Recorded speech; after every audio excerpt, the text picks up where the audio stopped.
Livro de Filipenses, se você puder abrir a sua Bíblia, Filipenses capítulo de número 4.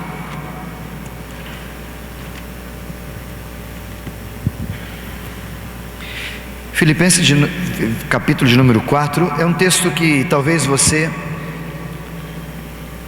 já o conhece tranquilamente, talvez você já o ouviu, o leu, ou até mesmo sem saber na sua profundidade, ou mesmo onde está esse texto, você já falou isso para alguém. Eu em minhas orações já falei isso, em orações a favor de alguém já usei dessa expressão, desse versículo que nós vamos ler. Mas eu queria nesta manhã trabalhar um pouquinho com os irmãos a despeito do Deus provedor. Você crê que Deus é provedor? Sim ou não? Amém? Você crê que Deus provê todas as suas necessidades? Mas vamos entender como é que isso acontece na palavra dele. O texto é versículo 19, capítulo de número 4 de Filipenses, o versículo é o 19. O texto diz assim, confira na sua linguagem, ou talvez na sua tradução, um pouco diferente. Vou citar algumas traduções, porque eu gosto de ver vários textos em traduções diferentes para ver o que mais se encaixa para a gente. O texto diz assim: o meu Deus, segundo as suas riquezas, suprirá todas as vossas necessidades em Cristo Jesus. Talvez a sua versão esteja: o meu Deus, segundo as suas riquezas em glória, suprirá em Cristo Jesus todas as vossas necessidades.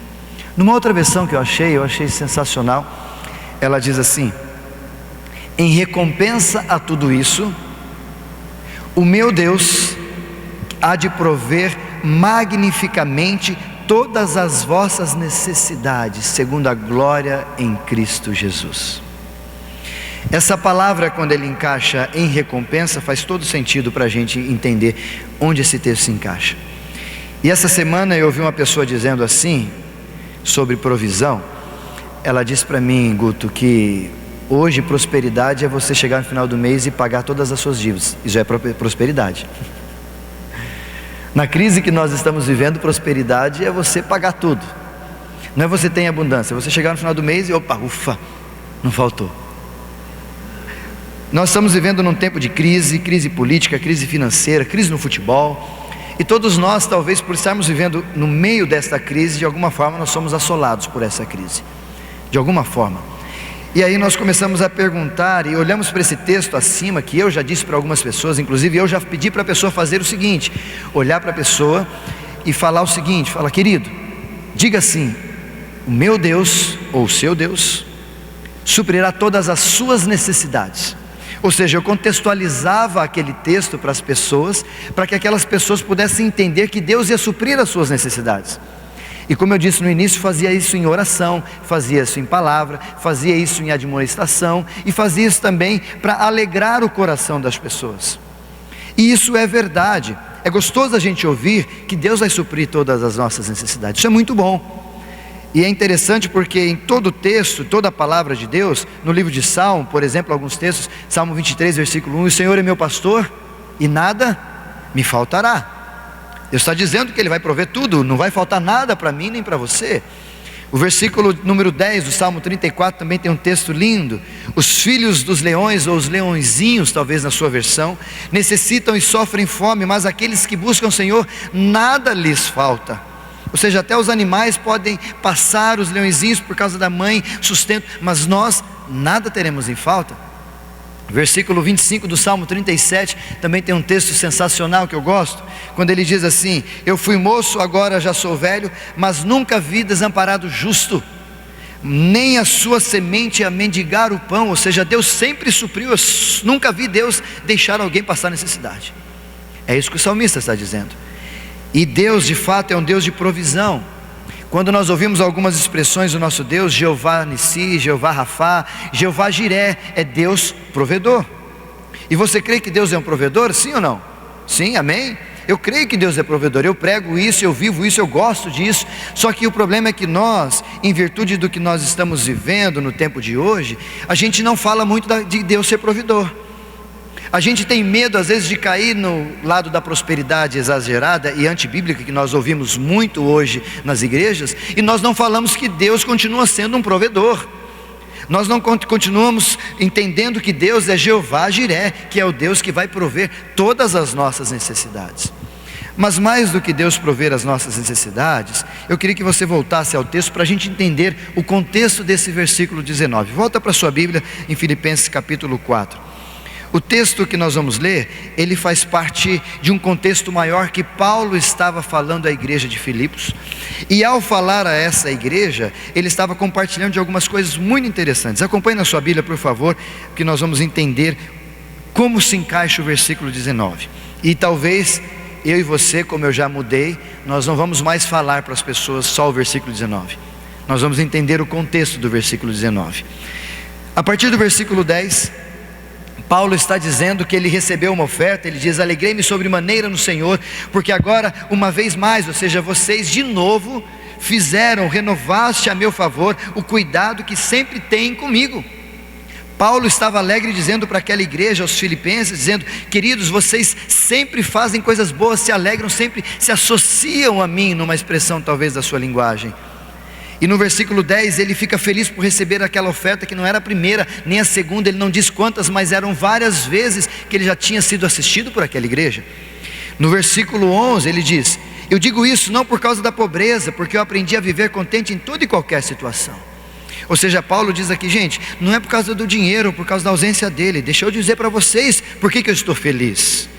Aí Paulo diz assim no versículo 12: eu sei estar humilhado, eu sei estar abatido, eu sei também ser honrado, eu sei viver em todas as circunstâncias, já tenho experiência, tanto na fartura como de fome, como em abundância, como de escassez. Aí ele termina o versículo 13, que muitos de nós recita, né? Tudo posso naquele que me fortalece. Tudo posso. Uma vez eu brincando com uma pessoa, abre aqui um pouquinho, a pessoa estava numa rua assim, e tinha um lugar que eu não podia entrar, mas era 2, 3 horas da manhã. Eu falei: eu vou entrar aqui errado.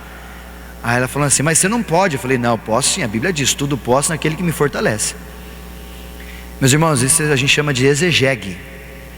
É você pegar um texto que não tem nada a ver com o que está falando e você falar que ele está falando o que está falando. A gente faz isso de vez em quando. E esse texto a gente usa muito: tudo posso naquele que me fortalece. Mas o contexto é Paulo dizendo: eu passei por várias situações, mas espiritualmente não fui abalado. Tudo posso, eu posso enfrentar qualquer situação.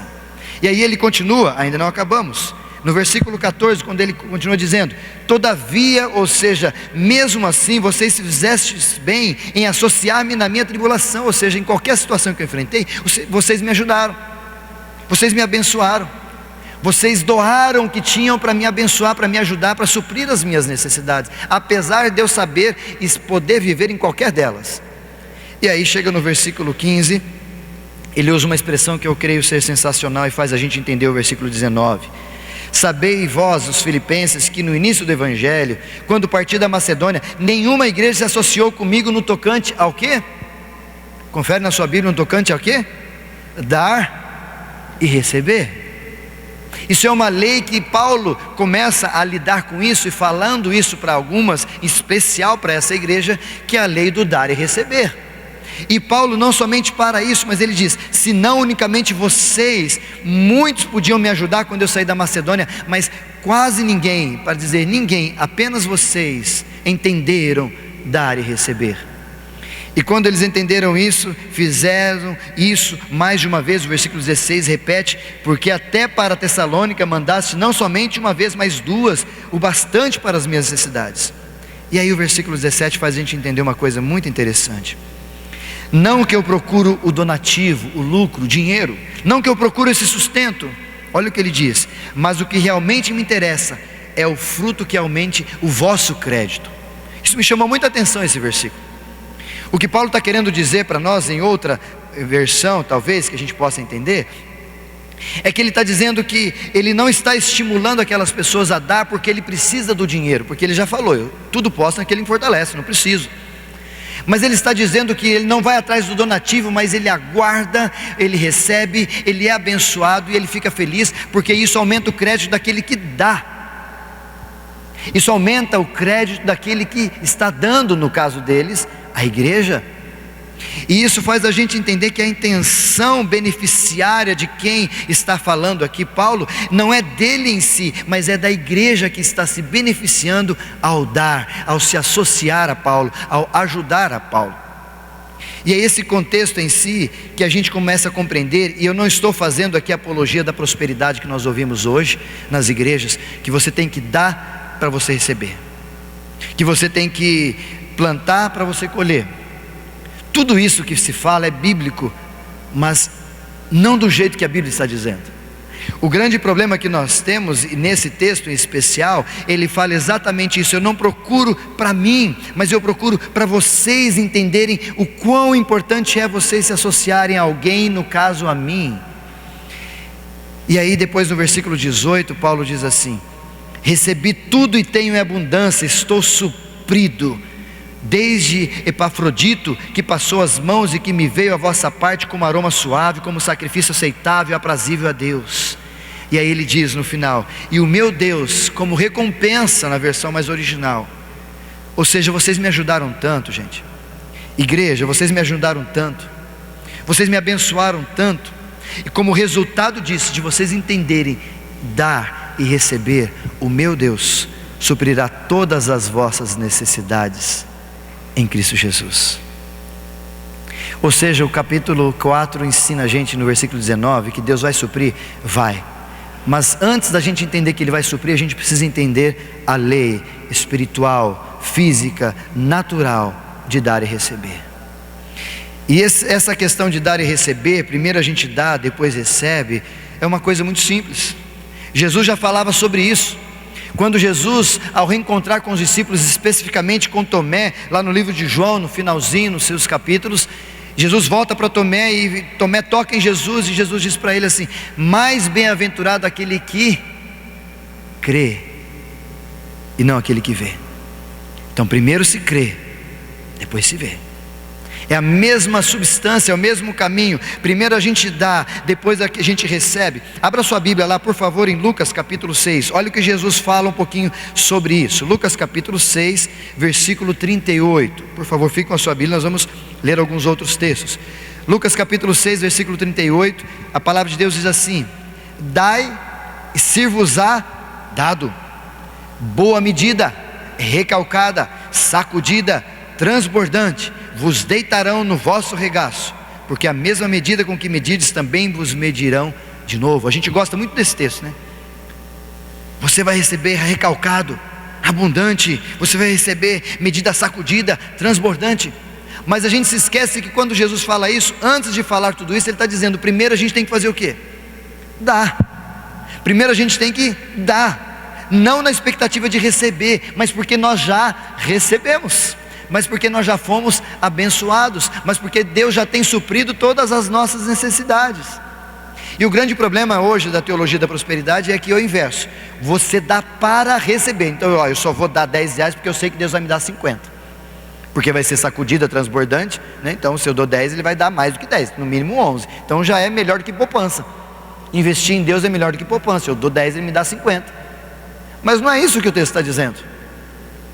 Não é isso. No entanto, ao fato de não ser isso que Deus está dizendo, não quer dizer que Ele não provê e que Ele não sustenta. E aí nós voltamos para outros textos de esfera. Livro de Mateus capítulo 7, versículo 1 e 2, nós temos também o próprio Jesus dizendo: na esfera espiritual, dá sacudida, material. Espiritual, quando Ele diz: não julgueis para que não sejais julgados, ou seja, não dá julgamento para que você não receba julgamento. Ele continua no versículo 1: pois os mesmos critérios com que julgardes, vocês vão ser julgados. A mesma medida com que tiverdes medidos os outros, vocês também serão medidos. E no versículo de número 12, do mesmo capítulo 7: portanto, tudo que vós quereis que os homens vos façam, fazeis vós também. Esta é a lei e os profetas. O que Jesus está querendo nos ensinar aqui, repito, não é a barganha, como alguns pregam, mas é a lei da iniciativa, o efeito de dar e receber, o efeito que eu preciso fazer algo. Nós chamamos isso, vamos falar um pouquinho mais à frente, sobre a lei do plantio e da colheita, de semear e colher. Isso é bíblico, e além de bíblico, isso é a lei natural. Isso lá depois de Noé, quando nós estivemos ali no dilúvio, Deus diz: vai ter verão, vai ter inverno. E quando tiver mundo, vai ter verão, vai ter inverno, vai ter dia, vai ter noite, vai ter plantio e vai ter colheita. E a gente está vivendo todo esse tempo, inclusive plantio e colheita. Só que o grande problema é que a gente não entende essa esfera, não entende o que Jesus diz. E presta atenção no que eu vou dizer. Em Atos, no capítulo 20, 35, Jesus dizendo, porque Paulo diz, lembrando o que Jesus tinha dito: mais bem-aventurado é dar do que receber. Então nós damos, não porque eu vou receber, porque eu já recebi. Nós damos porque nós já fomos abençoados. Nós damos porque Deus tem suprido, Deus tem sido provedor na minha vida, e eu tenho experimentado isso diariamente.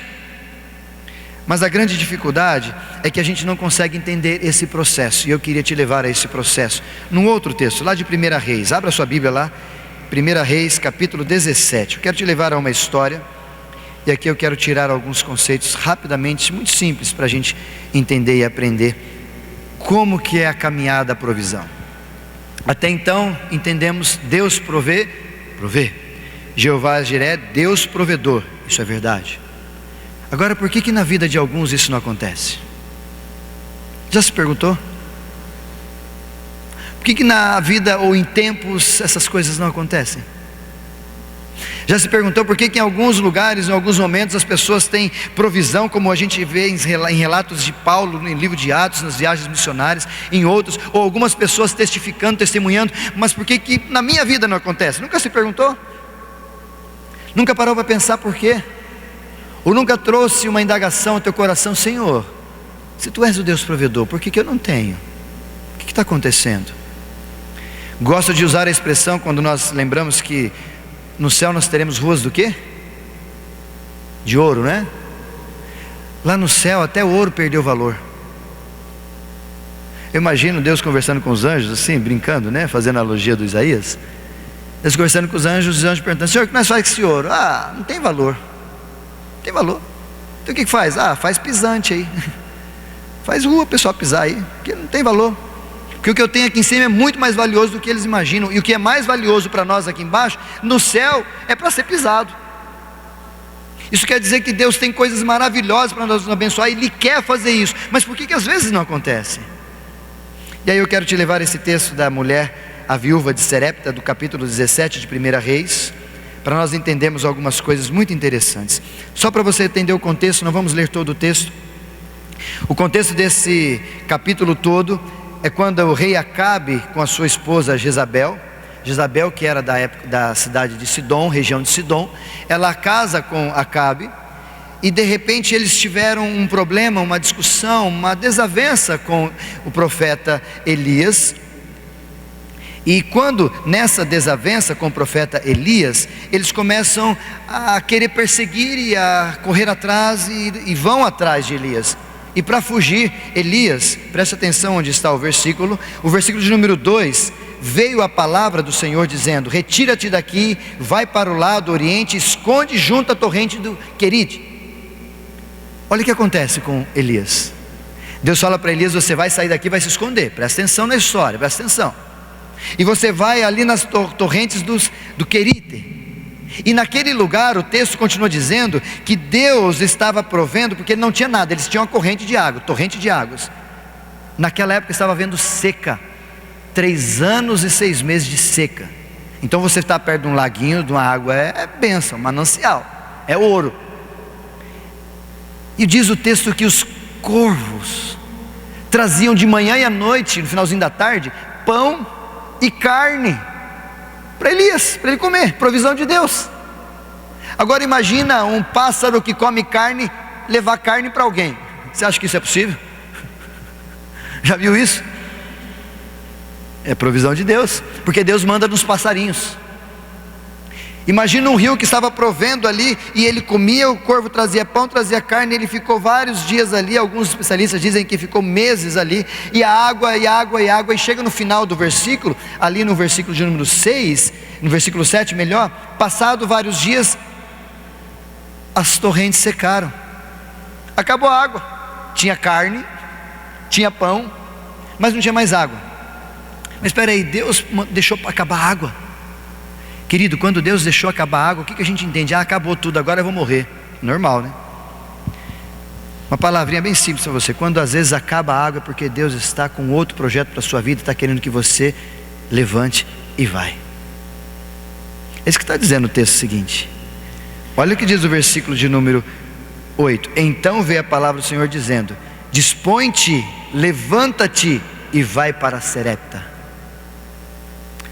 Acabamos o cuidado de Deus com Elias. Aí Deus diz para Elias assim: agora você vai para outro lugar. Acabou a água aqui, acabou. E até é interessante acabar a água, porque talvez se tivesse água, pão e carne todo dia, toda hora, talvez a gente se acomodasse. Se não acomodava, seja bem honesto. Então de vez em quando é bom acabar para a gente acordar e levantar e ir para outro lugar. Então presta atenção no que Deus está falando para você. É bom tirar porque você está acomodado demais. E acabou, Deus tirou ele e falou: você vai para Serepta, porque lá tem uma viúva que vai suprir as suas necessidades. Quando eu li essa expressão desse texto, eu falei: poxa, uma viúva vai suprir a necessidade de um profeta. Viúva não tem nada. Viúva não tem nada, literalmente nada. E ainda mais essa viúva. Interessante, você começa a observar, acompanhe comigo a leitura. Eu ordenei, diz Deus, disse-lhe, põe, vai a Serepta, que pertence a Sidom, a terra de Jezabel, que é o lugar onde ela menos ia procurar, e ele vai para lá, fica lá. Só uma consideração: Sidom é uma cidade extremamente hipócrita, idólatra, não confia, não conhece Deus, até porque a mulher que saiu de lá, Jezabel, era dessas. Então imagina como é que era a região. E aí diz a palavra: então ele se levantou, foi para Serepta. Chegando à porta da cidade, estava ali uma mulher viúva, apanhando lenhas. Ele chamou e lhe disse: traze-me um pouco de água. O que estava passando naquela região? Seca. E ele pede água. Aquela mulher olha e fala: não, você está de brincadeira, né? Tá bom, mas ela obedece e vai buscar água, porque uma mulher viúva, ela acaba sendo muito mais submissa à sociedade do que qualquer, porque ela depende da sociedade. E nessa submissão, ela se coloca e vai buscar água. E quando ela está indo buscar água, o profeta Elias diz para ela: opa, para um pouquinho. Espera um pouquinho. O que? Além de água, me traga pão para eu comer. Claro, Elias está acostumado com pão, com carne. Aí ele chega lá e traz pão. Aí a mulher fala: não, pera aí, Elias, aí não dá. Desculpa, mas aí não dá. Olha o que diz ali, o versículo 11. Indo ela buscá-la, chamou e lhe disse: traze-me um bocado de pão na tua mão.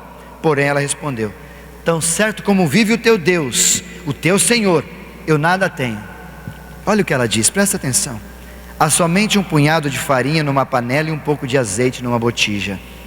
E vês aqui, apanhei 2 cavados, 2 lenhas pequenininhas, coisa pequena, 2 gravetinhos, vamos dizer assim. E ela diz assim: apanhei 2 cavados e vou preparar o resto de comida para mim e para o meu filho. Preparar esse resto de comida, nós vamos comer e depois vamos morrer. Ela disse com todas as letras para Elias: Elias, desculpa, a água eu posso até pegar, porque eu acho que deve ter algum lugar aqui, ou eu tenho um pouco em casa, mas comida não dá. O que eu tenho é pouco, eu só tenho um pouquinho de farinha, um pouquinho de azeite na botija, e dá só para eu fazer um pouquinho de pão, e esse pão eu vou comer e para o meu filho, porque nós não temos mais nada, é o último, acabou, e depois nós vamos morrer, porque estava todo mundo morrendo naquela região.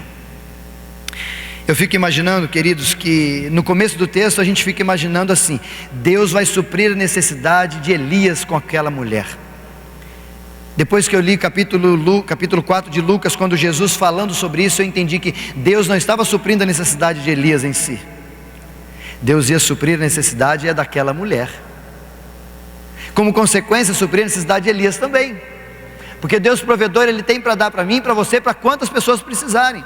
Porque lá no livro de Lucas, capítulo 4, 25 e 26, Jesus dizendo, respondendo aos sacerdotes ali na sinagoga, dizendo assim: em verdade eu digo a vocês que em Israel tinha muitas viúvas passando fome, porque a fome instalou em todos os lugares. Porém Elias foi enviado a uma viúva de Serepta, de outra cidade.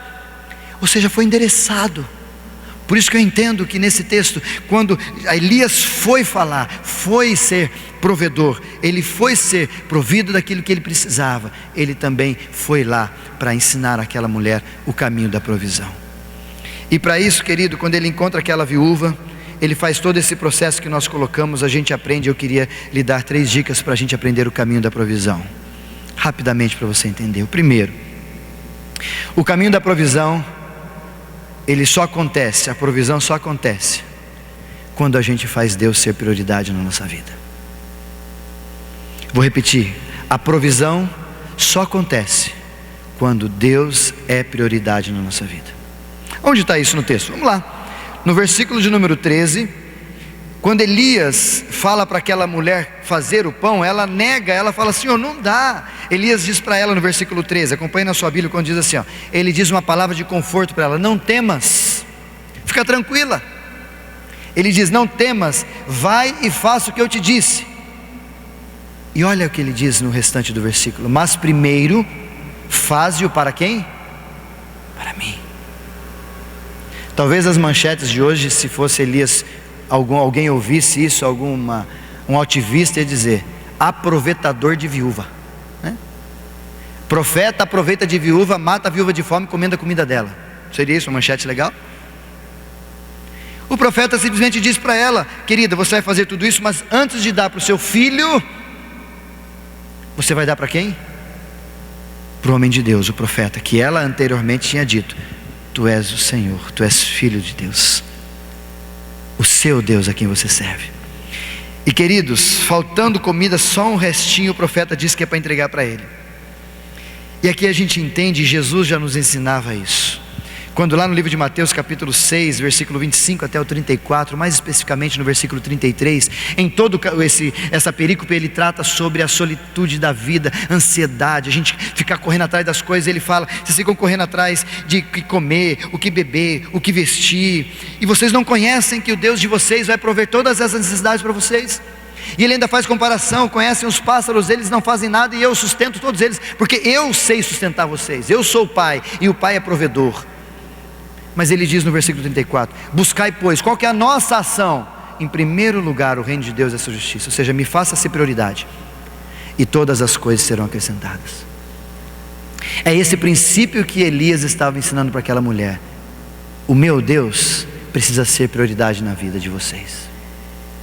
O nosso Deus não pode, aquela mulher aprendeu isso, que o nosso Deus, como figura de Deus ali, o profeta Elias, ele estava dizendo bem claro: a prioridade, a primazia sempre é para o Senhor. E nós não aprendemos isso. Deixa eu te mostrar rapidamente para a gente aplicar e partir para o segundo ponto. Muitos de nós queremos a provisão de Deus, mas não queremos Deus como prioridade, não é? Seja bem honesto. Deixa eu te mostrar como. Deus abençoa, Deus supre, Deus traz provisão, mas infelizmente Deus não é a nossa prioridade. E enquanto a gente não entende que Ele é precisa ser a nossa prioridade, as coisas não vão entrar no trilho. Por exemplo, vou fazer algumas perguntas para você tentar criterizar a sua resposta. Tempo, Deus é prioridade no seu tempo? Ou você só dá tempo para Deus do que sobra? Seja bem honesto. Relacionamento, Deus é prioridade para os seus relacionamentos? Tem relacionamento com Ele? Ou só quando não tem ninguém para conversar, ou conversar com Deus? Sua família, Deus é prioridade na sua família? Ou só quando as coisas estão apertando e vocês vão morar em família? E vou pegar porque eu não tenho problema com isso. No seu dinheiro, Deus é prioridade no seu dinheiro? Ou só aquele restinho que sobra, que você oferta ao Senhor?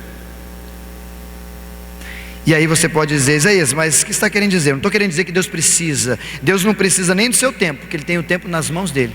Ele criou tudo isso. Deus não precisa do seu tempo. Deus também não precisa do seu relacionamento, porque Ele tem pessoas melhores do que nós para ficar com Ele, inclusive os anjos. Não precisa. Deus não precisa da sua família, porque Ele é pai de muitos filhos. Ele tem muitos filhos, Ele não precisa. E Deus não precisa do nosso dinheiro, porque Ele é o dono de tudo, do ouro e da prata, como você quiser. Não precisa. O fato é que nós é que precisamos fazer Deus ser prioridade na nossa vida, para a gente saber lidar com o tempo. Por isso que muita gente não tem tempo para fazer as coisas tudo desorganizado. Por quê? Porque Deus não é prioridade. Quando você não prioriza Deus no seu tempo, você se perde no tempo que você tem. Deus também não é prioridade às vezes para nós, relacionamentos. E se você não priorizar Deus nos relacionamentos, você vai ter relacionamento com quem não é para ter, e não vai conseguir ter sabedoria para ter relacionamentos com quem é para ter. Deus também precisa ter na nossa vida convicção. Precisamos entender que Deus precisa de prioridade na nossa família, porque senão depois nós vamos ter outras coisas dentro da nossa família, suprir as necessidades de todas a nossa família, mas não vamos suprir a necessidade de Deus na nossa família. Aí sabe o que vai acontecer? Talvez você vai para o céu, espero que sim, e o seu filho não vai. Chegar lá em cima você não vai encontrar e não vai saber por quê. Porque na sua família a prioridade não era Deus, era sustento, era ter coisas, era dar uma faculdade boa para ele, mas não era deixar o amor de Deus implícito na vida dele a partir do teu testemunho. E dinheiro, Deus não precisa do teu dinheiro. Nós precisamos ter a convicção de que Deus é prioridade no meu dinheiro, para que eu nunca me esqueça de que tudo que eu tenho, que sou, vem das mãos das dadivosas e boas mãos do Senhor, e não das minhas. Quando eles saíram do povo do Egito, quando saíram lá, o próprio Deus disse para eles: vocês têm que lembrar que o que vocês fizeram não foram pelo braço de vocês, mas foi porque Deus é gracioso e abençoador. Por isso que a gente dizima, e eu digo isso para todo mundo. Eu dizimo para eu lembrar, não é porque Deus precisa, a igreja precisa, não precisa, porque se precisasse, a porcentagem que nós temos de dizimistas, deixa eu ser bem franco com você, meu querido, a porcentagem que nós temos de dizimistas, já tinham fechado a casa. Deixa eu ser bem honesto. A porcentagem de dizimistas da nossa igreja que entendem dar, entendem semear, entendem colocar, investir, já tínhamos fechado a casa. Não é verdade? Deus não precisa disso. Mas isso aqui tem sido sustentado por causa da graça de Deus. E porque as pessoas que assim o fazem, entendem, eu preciso fazer isso, porque eu sei de onde vem a força, eu sei de onde vem a saúde, eu sei de onde vem todas as coisas das quais eu consigo conquistar. Não vem da minha poderosa mão, vem de Deus, o provedor, o Jeová Jiré, o Deus que provê todas as coisas para a minha vida. Por isso, meu querido, se você diz, e como a gente tem ouvido várias vezes aqui: mas vocês precisam de mim. Ninguém precisa de nós. Deus não precisa do meu dinheiro. Eu é que preciso entender de onde vem o meu sustento. Isso é provisão, e aquela mulher estava aprendendo isso. É difícil? Claro que é. Dói? Claro que dói. Salmo 127 nos ajuda a entender: se o Senhor não edificar a casa, se o Senhor não for prioridade, em vão trabalhos que edificam.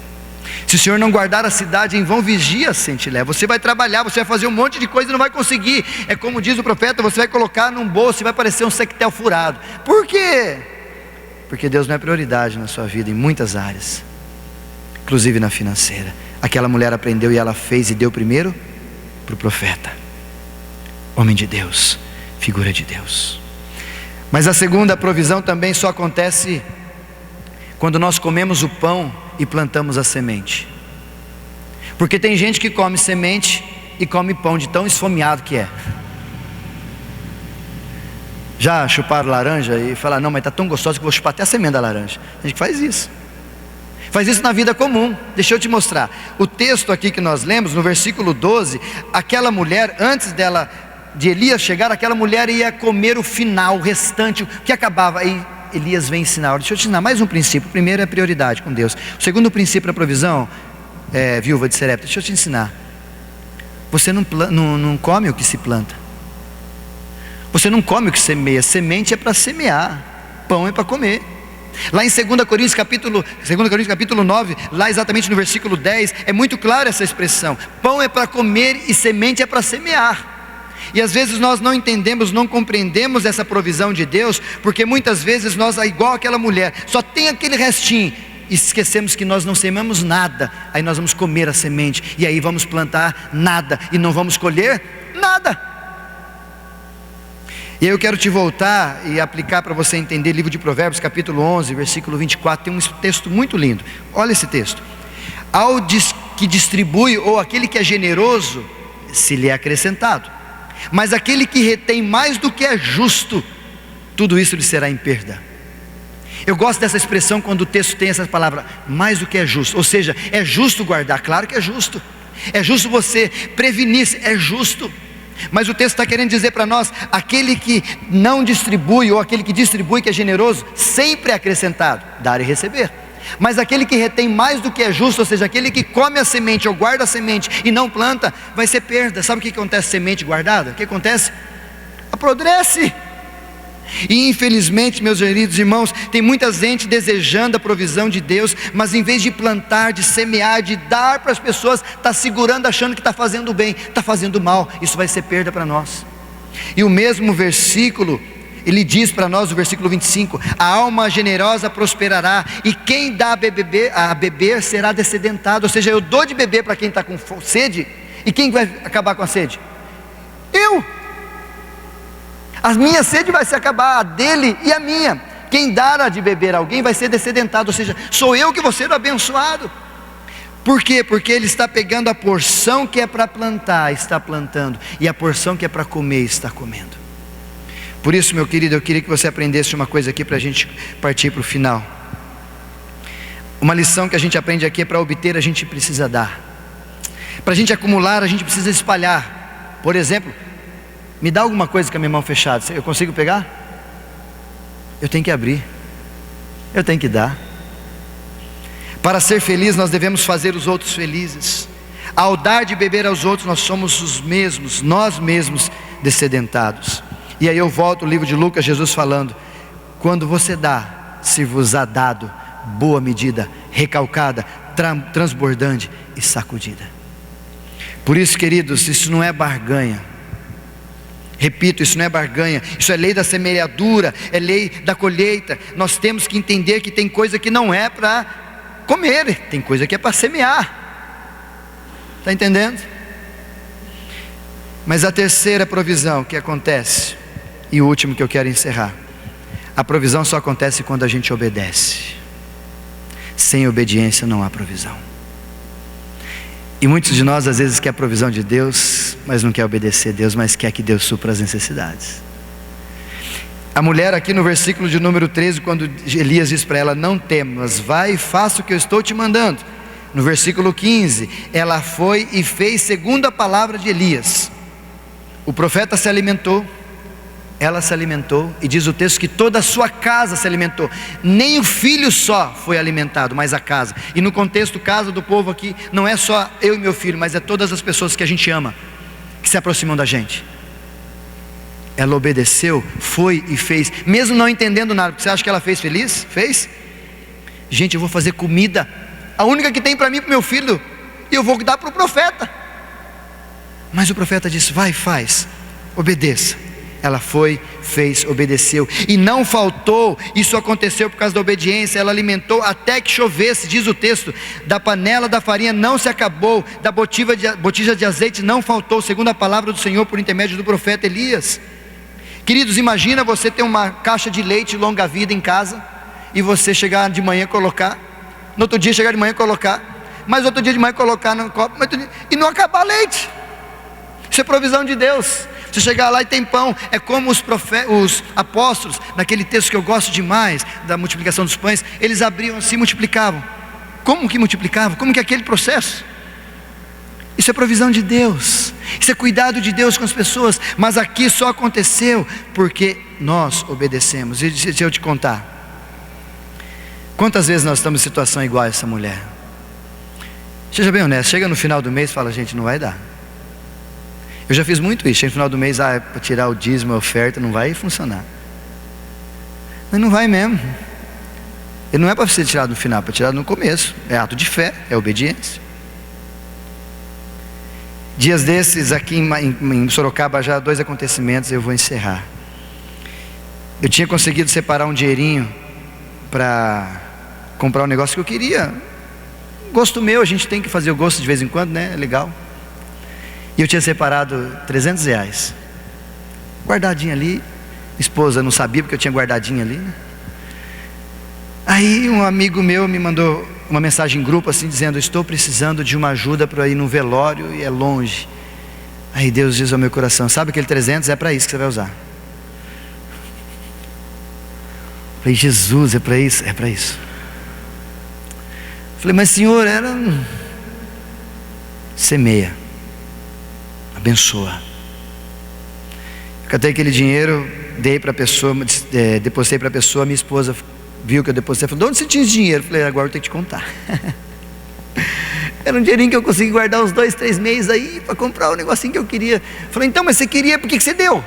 Falei: não entendi nada, mas Deus mandou dar. Mas tudo isso, dava 50, tá bom.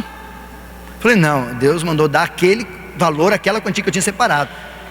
Aí até a Angélica brincou comigo: por que você não guardou pouco então? Deus ia mandar dar tudo. R$300. Passou alguns meses, Eu fui pregar numa igreja que gosto de ir sempre, aquela igreja. Fui lá pregar, o irmãozinho chegou à igreja, me abençoou. Ele sempre abençoa com a oferta da despesa, me abençoou, beleza. Chegou outro irmãozinho e falou: isso aqui é para você comprar o que você precisa, para você curtir a sua vida. E quando eu disse para minha esposa que estava guardando dinheiro, sabe o que eu falei para ela? Isso aqui, aquele dinheirinho eu estava guardando para comprar um negocinho para eu curtir a vida. Aí vem um homem e coloca um dinheiro no meu bolso. Sabe quanto que ele colocou? Vou ser bem aberto com vocês: R$500 no meu bolso. Disse: aqui é para você comprar o que você precisa para curtir a sua vida. O que é isso? Hein, irmão? Isso é provisão. Isso é provisão. Isso é você obedecer. Mas num outro momento em Maringá, deixa eu contar essa última bênção e eu vou encerrar. Em Maringá, antes da gente vir embora para Sorocaba, estávamos lá. E eu tinha guardado um dinheirinho para mudança. A gente sempre guarda dinheiro para mudança, porque mudança sempre nos traz surpresas, né? E lá em Maringá, guardei um dinheirinho e tal, minha esposa, guardamos R$700 para vir para cá e tal. Um dos últimos domingos lá, um momento de oferta e abençoar. E de novo, Deus, aquele jeito, Deus de falar com a gente, que às vezes a gente não quer ouvir, né? Aí Deus abençoa, semeia, dê. Aí eu com a minha esposa falei para ela: meu anjo, vamos abençoar? Ela falou: não, mas eles vamos lá, vamos dar 50. Não, é o que a gente guardou. Como? R$700. E às mas vai faltar para a mudança. Mas Deus está mandando. Vou falar o quê? Meus irmãos, vou finalizar a história. Nós demos a maior oferta que a gente tinha, que era R$700 da época. E quando nós demos aquela oferta, a última noite antes de vir embora, e nós saímos de férias e viajamos, colocamos coisas no caminhão para vir, e viajamos nesse tempo. O caminhão ficou com a mudança no caminhão e depois no apartamento aqui, e voltamos para viajar. Antes de sair de Maringá, uma irmã chegou para a gente e falou: ó, eu queria que vocês guardassem esse dinheiro aqui para vocês usarem na mudança. O que eu disse para minha esposa? Que nós guardamos dinheiro para quê? A mudança. E ela colocou o dinheiro no meu bolso e falou: isso aqui é para vocês usarem na mudança. Me deu um cheque. Eu com a minha esposa olhei para ela, olhou para mim, já lacrimejei, porque a gente sabia o que estava acontecendo. Aí eu falei: nem olho essas coisas, eu guardo e vou lá em casa, né? Fui para casa, eu no carro, a minha esposa: ei Zé, quanto que foi que ela deu para nós? Porque minha esposa já sabia, falou: vai ser 700, está na lata, Deus faz isso sempre, Ele tira a idade, é assim. Falei: nós vamos ver em casa. Meus irmãos, cheguei em casa, sentei com a minha esposa no pouco que tinha de cômodo ainda. Tirei o terno assim, estava com um terno. Inclusive, não era esse aqui eu ganhei deles, dessa mesma pessoa. Tirei assim o cheque, abri assim, olhei para ela. Dei o cheque para ela ler, ela olhou assim. Sabe o que a minha esposa me disse? Não, eles erraram esse cheque. Na hora eu mandei mensagem para esse casal. Falei: viu, acho que vocês erraram em 0 do cheque. Ela falou: não erramos. Falei: erraram. Aqui não tem R$300, tem R$3.000. Não erramos, isso é para vocês usarem na mudança de vocês. É presente de Deus, pelo que vocês semeiam na nossa vida. O que é isso, gente? Provisão. Aí a gente fica aqui mendigando, não sei, sabe por quê? Porque a gente não obedece. Quando Deus manda fazer, a gente fala: vou tentar, vou ver se Deus responde. Deus já te mandou fazer, tem que obedecer, fazer que nem essa mulher. Por isso, meu irmão, mais do que ser abençoado, sabe o que eu aprendi? E eu quero deixar que você guarde isso no texto. Mais do que ser abençoado, Deus quer que você seja o abençoador. Mais do que você ficar pedindo para Deus te abençoar, Deus quer fazer você igual aquela mulher. Faça do que você tem para abençoar quem não tem, e você vai ver como Deus vai ser generoso com você. Não porque você vai dar em troca, mas porque você tem o sentimento, um desejo de ser generoso. E não só dinheiro, não estou dizendo só dinheiro, estou dizendo da vida, de dar tudo, de dar o que você tem. Por isso, querido, é uma palavra muito tranquila, muito simples, que sempre vai nos ensinar. O princípio da provisão de Deus passa pela prioridade. Ele tem que ser prioridade. Se ele não for prioridade, não vai funcionar. O princípio passa pela entender o que come e entender o que se planta. Nem tudo é seu, tem coisas que você tem que semear. Entenda isso, querido. E terceiro, a gente precisa obedecer quando Deus manda. E se você obedece, você vai sentir coisas maravilhosas na vida que você não tem ideia. Eu podia ficar aqui até umas 11 horas contando esse testemunho nessa nossa caminhada. Acredito que muitos aqui poderiam também compartilhar. Ah, mas eu não tenho. Tem atos de provisões na sua vida, mas primeiro nós precisamos obedecer a Jesus.